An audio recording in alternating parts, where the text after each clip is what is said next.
राष्ट्रीयता का प्रारंभिक युग। आधुनिक भारत के इतिहास में 12वीं शताब्दी के द्वितीय उत्तरार्ध में महत्वपूर्ण युग था।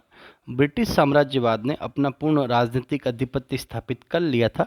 ब्रिटिश साम्राज्यवादियों को भारतीय संस्कृति, धर्म, भाषा, परंपराओं आदि के बनाए रखने में कई अभिरुचि नहीं थी। वे भारत के राजनीतिक, आर्थिक, सांस्कृतिक शोषण में ही अपना हित समझते रहे थे। इसलिए भारत में पाश्चात्य शिक्षा संस्थाओं और शासन पद्धतियों को लागू करने में उनकी अभिरुचि नहीं रही। मैकाले सदृश राजनेता भारतीय संस्कृति को समाप्त करके यहाँ पूर्णतया यूरोपीय संस्कृति थोप देना चाहते थे। परंतु जब 19वीं शताब्दी के अनेक भारतीय प्रतिभाशाली व्यक्तियों को पाश्चात्य देशों में जाने, वहां शिक्षा प्राप्त करने तथा उन देशों की प्रगति का अनुभव करने का अवसर प्राप्त हुआ, तो उन्हें अपने देश की सांस्कृतिक अवनति को देखकर अत्यंत दुख हुआ।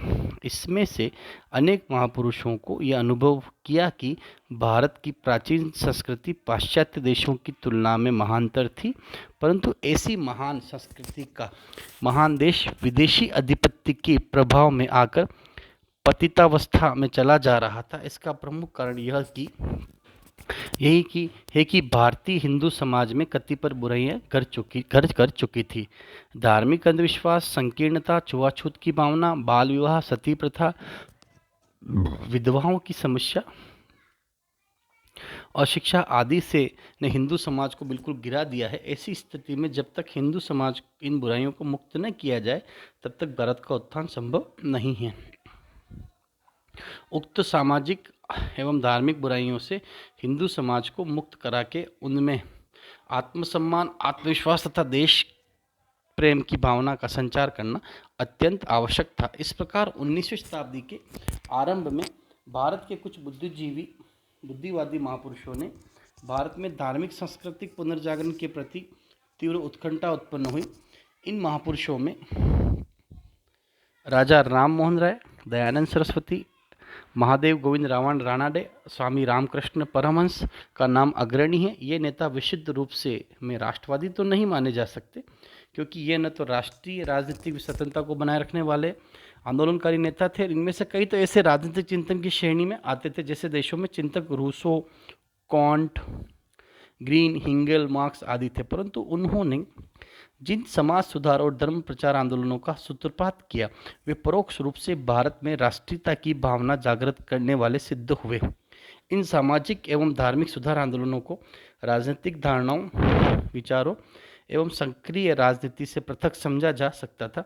इन आंदोलनों ने अंतोगत्वा भारतवासियों में यह भावना जागृत करने में सहायता प्रदान की कि भारत का सांस्कृतिक पतन मुख्यतः राजनीतिक पराधीनता का फल है।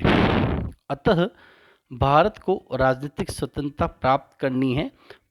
प्रारंभ में इन पुनर्जागरण आंदोलनों के नेताओं में यह धारणा रही कि सामाजिक एवं धार्मिक सुधार राष्ट्रीय स्वतंत्रता की पूर्ण शर्तें हैं।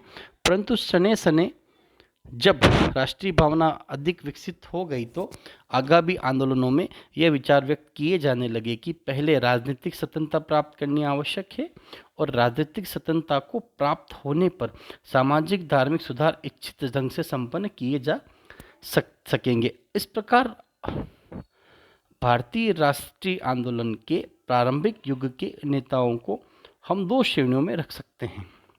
प्रथम के अंतर्गत पुनर्जागरण के सुधारवादी नेता आते हैं। इसमें राजा राम मोहन राय और उनके द्वारा स्थापित ब्रह्म समाज के कार्यक्रम को बढ़ाने वाले अनेक अनुदायी नेता थे। इसी श्रेणी में स्वामी दयानंद सरस्वती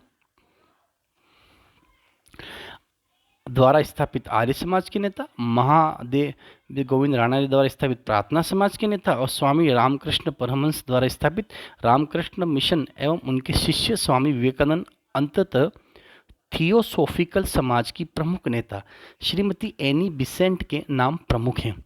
दूसरी श्रेणी में हम कांग्रेस की स्थापना हो जाने पर कांग्रेस के प्रारंभिक युग के उन नेताओं को रखते हैं जिन्हें उदारवादी कहा जाता था। इनके अंतर्गत दादा भाई नारोजी, सुरेंद्र नाथ बनर्जी, फिरोज शाह मेहता, गोपाल कृष्ण गोखले, उमेश चंद्र बनर्जी, सुब्रमण्यम अय्यर, दिनशा वाचा, ए ओ ह्यूम, विलियम वेडनबर्ग आदि प्रमुख हैं। ये लोग सक्रिय राष्ट्रीय नेता थे। इनके कार्यकलाप तथा विचार मुख्यतः राजनीतिक थे। यद्यपि पूर्व के समाज सुधार एवं धर्म सुधार आंदोलन के विचारों का भी इन पर उपयुक्त पर्याप्त प्रभाव था। ये नेता उदारवादी इस अर्थ में थे कि ये ब्रिटिश शासन का सहयोग करके सामाजिक, धार्मिक एवं राजनीतिक सुधारों को संपन्न कराना और वैधानिक तरीके से धीरे शनै शनै भारतवासियों को राजनीतिक अधिकार प्राप्त कराना चाहते थे। परंतु 20वीं सदी के आरंभ में भारत के राष्ट्रीय नेतृत्व में कुछ उग्रवादी धारणाएं उत्पन्न होने लगी। परिणाम स्वरूप उदारवादियों की नीतियों के विरोध में बाल गंगाधर तिलक, अरविंद घोष, लाला लाजपत राय, विपिन चंद्र पाल, श्रीमती एनी बेसेंट आदि ने उग्र राष्ट्रीयता के विचार रखे। ये नेता भारत को विदेशी सत्ता से स्वतंत्र कराना प्रथम कार्य मानते थे। ये समाज सुधार तथा धार्मिक सुधार कार्यों के विरोधी नहीं थे, परंतु इनका विश्वास था कि विदेशी राजनीतिक सत्ता की सहायता लेकर ऐसे सुधारों को करवाया जाना कोई औचित्य नहीं रख सकता है और न वह प्रभावशाली हो सकते थे। इस दृष्टि से हम राष्ट्रीय आंदोलन के नेतृत्व को वर्गीकृत करके राजनीतिक विकास क्रम के अंतर्गत अनेक विचारों और कार्यकलापों का विवेचन करेंगे। 1857 के विद्रोह ने यह सिद्ध कर दिया था कि भारतवासियों में राष्ट्रीय चेतना जागृत होने लग गई है। सामान्यतः साम्राज्यवाद का तथा विशेष रूप से भारत के संदर्भ में ब्रिटिश साम्राज्यवाद का उद्देश्य उपनिवेश की जनता का राजनीतिक, आर्थिक, सामाजिक और सांस्कृतिक शोषण रहा था।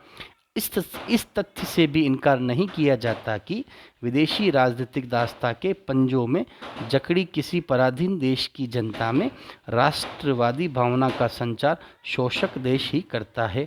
यद्यपि 1857 की क्रांति को विदेशी सरकार ने तलवार तथा शस्त्र बल से दबा लेने में सफलता प्राप्त कर ली थी, तथापि कुछ तत्पश्चात ब्रिटिश सरकार भारत में अपना साम्राज्य सुदृढ़ करने में तुल गई। उसकी प्रतिक्रिया यही हुई कि भारत में राष्ट्रवादी तत्व विकसित होने लगे और उनका मुख्य उद्देश्य देश को पराधीनता से मुक्त कराना था। परंतु आवश्यकता इस बात की थी कि भारतीय राष्ट्रीयता की भावना को सुसंगठित किए जाए। ब्रिटिश शासन भारत में इतनी सुदृढ़ता से स्थापित हो चुका था कि उसे उखाड़ फेंकने के लिए राष्ट्रीय एकता तथा संगठन से युक्त देशव्यापी आंदोलन को भी उतना ही अधिक सुदृढ़ तथा शक्तिशाली बनाया जाए। भारत की आम जनता का विशाल भाग ऐसी राष्ट्रीय तथा राजनीतिक चेतना से युक्त नहीं था। अतः 1857 के पश्चात यहाँ राजनीतिक तथा राष्ट्रीय चेतना के विकास के कार्यकलाप देश में विकसित होने लगे तथा ब्रिटिश शासन के अत्याचार भी उसी गति से बढ़ने लगे। ब्रिटिश शासकों ने राष्ट्रीय चेतना तथा आंदोलन को दबाने में अपनी दमनकारी नीतियों को किसी प्रकार कम नहीं किया।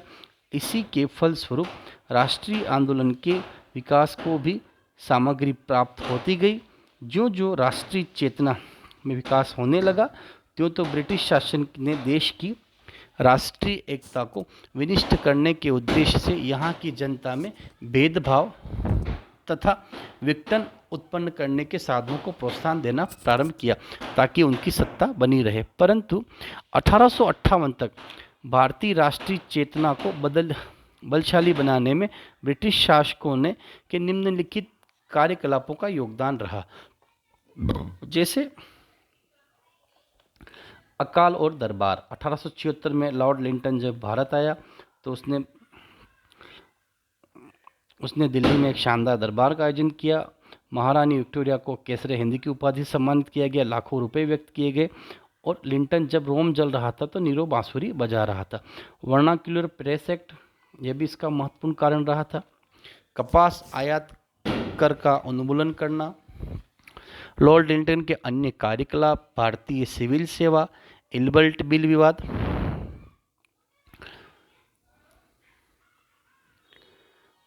लॉर्ड लिंटन के अन्य कार्यकलाप, भारतीय सिविल सेवा, इल्बर्ट बिल विवाद, इंडियन एसोसिएशन की स्थापना करना आदि ये ऐसे कार्य थे जिनकी वजह से जब लॉर्ड लिंटन वायसराय काल में अपनी शासन नीतियों को उदारतापूर्वक दर्शाया गया था।